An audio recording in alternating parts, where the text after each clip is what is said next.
கர்த்தருடைய பரிசுத்த நாமத்திற்கு மகிமை உண்டாவதாக. ஹல்லேலூயா. உம்மை துதிக்கிறோம் அப்பா. ஸ்தோத்திரம் ஸ்தோத்திரம் ஸ்தோத்திரம்.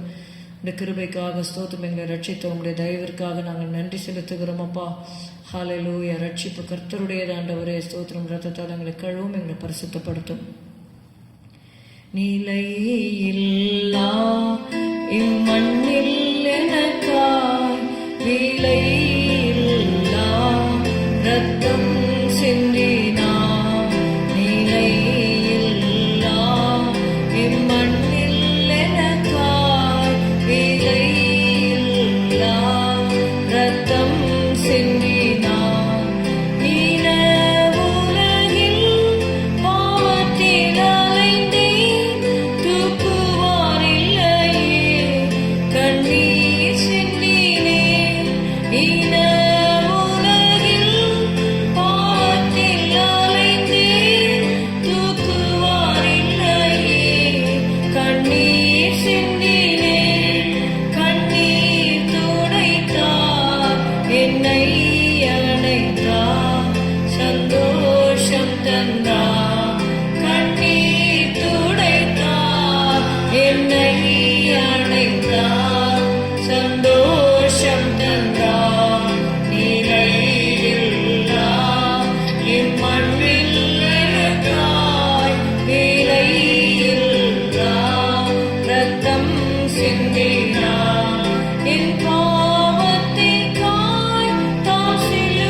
எபிரேயர் 10வது அதிகாரம் 39வது வசனம்.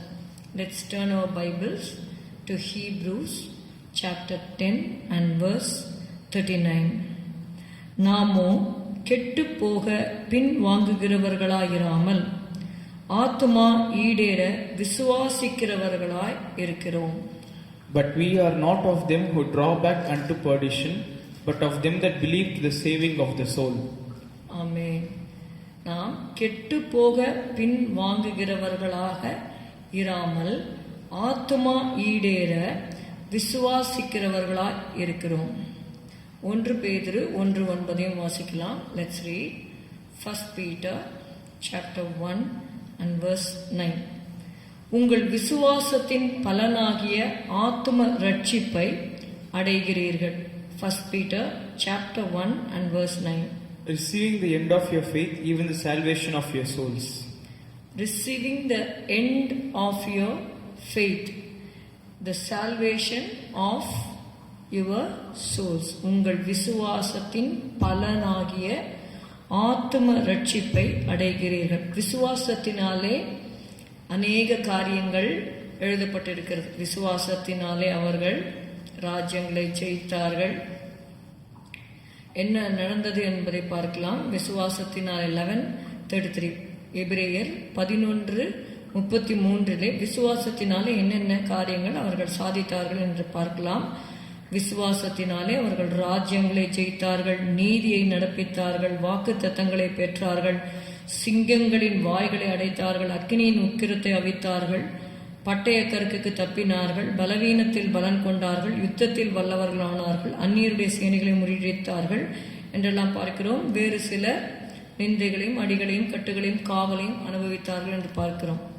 There are both positive and negative things. But what is the real reward of our faith? உண்மையான பலன் என்ன? விசுவாசம் எதற்காக கொடுக்கப்பட்டு இருக்கிறது? நாம் ஆத்தும ரட்சிப்பை அடையும்படியாகவே விசுவாசம் நமக்கு கொடுக்கப்பட்டிருக்கிறது. விசுவாசம் என்பது என்ன? விசுவாசமானது நம்பப்படுகிறவைகளின் உறுதியும் காணப்படாதவைகளின் நிச்சயமுமாய் இருக்கிறது. கர்த்தருடைய ராஜ்யத்திலே தேவனோடு என்றென்றைக்கும் நாம் இருப்போம் என்று சொல்லி 1 தெசலோனிக்கேயரில் எழுதப்பட்டிருக்கிறது. இந்த வார்த்தைகளினாலே நீங்கள் ஒருவரை ஒருவர் தேற்றுங்கள். இங்க பார்த்தீங்கன்னா 1 தெசலோனிக்கேயர் 4:17, பின்பு உயிரோடு இருக்கும் நாமும் கர்த்தருக்கு எதிர்கொண்டு போக மேகங்கள் மேல் அவர்களோட கூட ஆகாயத்தில் எடுத்துக்கொள்ளப்பட்டு இவ்விதமாய் எப்பொழுதும் கர்த்தருடனே கூட இருப்போம். ஆகையால் இந்த வார்த்தைகளினாலே நீங்கள் ஒருவரை ஒருவர் தேற்றுங்கள். நாம் அந்த விசுவாசத்தினாலே என்ன பெற்றுக்கொள்கிறோம்? What is the end of our faith?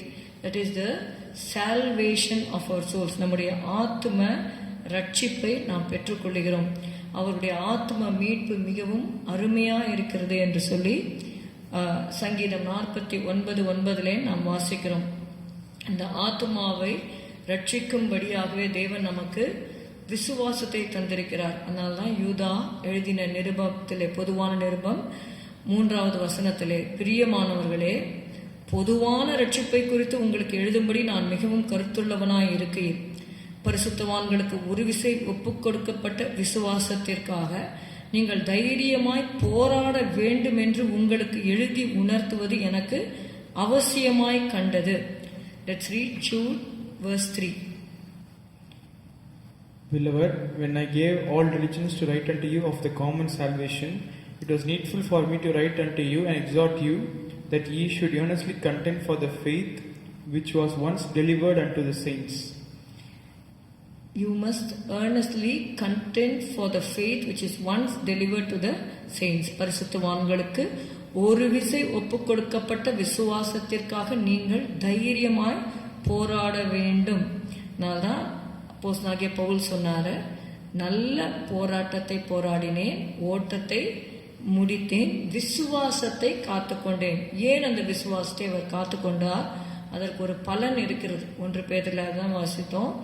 விசுவாசத்தின் பலன் என்ன? நம்முடைய ஆத்தும ரட்சிப்பு. இந்த ஆத்தும ரட்சிப்பு விலையேற பெற்றதா இருக்கிறது. அதனால்தான் இயேசு சொன்னார், ஒருவன் உலகம் முழுவதையும் ஆதாயப்படுத்தி கொண்டாலும் தன் ஜீவனை நஷ்டப்படுத்தினால் அவனுக்கு லாபம் என்ன? அந்த ஆத்மாவுக்கு ஈடாக அவன் என்னத்தை கொடுப்பான் என்று சொல்லி பார்க்கிறோம். அது மாத்திரமல்ல, ஒரு ஐஸ்வர்யவானை குறித்தும் லூக்காவிலே நம்ம வாசிக்கிறோம். அவனுடைய நிலம் அதிகமாய் விளைந்தது. அவன் சொல்றான், நான் ஒன்று செய்வேன், என் களஞ்சியங்களை இடித்து பெரிதாக கட்டி எனக்கு விளைந்த தானியத்தையும் என் பொருள்களையும் அங்கே சேர்த்து வைத்த பின்பு, ஆத்துமாவே, உனக்காக அநேக வருஷங்களுக்கு அநேகம் பொருள்கள் சேர்த்து வைக்கப்பட்டு இருக்கிறது, நீ இளைப்பாரி புசித்து குடித்து பூரிப்பாயிரு என்று என் ஆத்துமாவோட சொல்லுவேன் என்று தனக்குள்ளே சிந்தித்து சொல்லிக்கொண்டான். தேவனோ அவனை நோக்கி, மதிகேடனே, உன் ஆத்துமா உன்னிடத்திலிருந்து இந்த ராத்திரியிலே எடுத்துக்கொள்ளப்படும், அப்பொழுது நீ சேகரித்தவைகள் யாருடையதாகும் என்றார். தேவனிடத்தில் ஐஸ்வர்யவானாயிராமல் தனக்காகவே பொக்கிஷங்களை சேர்த்து வைக்கிறவன் இப்படியே இருக்கிறான் என்றார். இதிலிருந்து என்ன தெரிகிறது? நம்முடைய சரீரத்தின் காரியங்களுக்கு மாத்திரமல்ல, தேவனிடத்திலே நாம் ஐஸ்வர்யம் உள்ளவர்களாக இருக்கும்படியாக தேவன் விரும்புகிறார். தேவனுடைய சித்தத்தை செய்யும் பொழுது அந்த ஆத்ம ரட்சிப்பின் பலனை நாம் பெற்றுக்கொள்ளுகிறோம். இயேசுவே, உம்மை துதிக்கிறோம் துதிக்கிறோம் துதிக்கிறோம் அப்பா.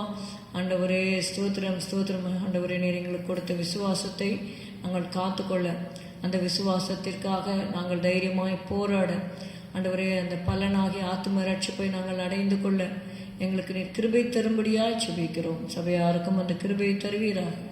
இயேசுவின் நாமத்தில் பிதாவே, ஆமேன். என் ஆத்துமாவே கர்த்தரை ஸ்தோத்திரி, என் முழு உள்ளமே அவருடைய பரிசுத்த நாமத்தை ஸ்தோத்திரி. என் ஆத்துமாவே கர்த்தரை ஸ்தோத்திரி, கர்த்தர் செய்த சகல உபகாரங்களையும் மறவாதே. Good morning. Have a good day. God bless you.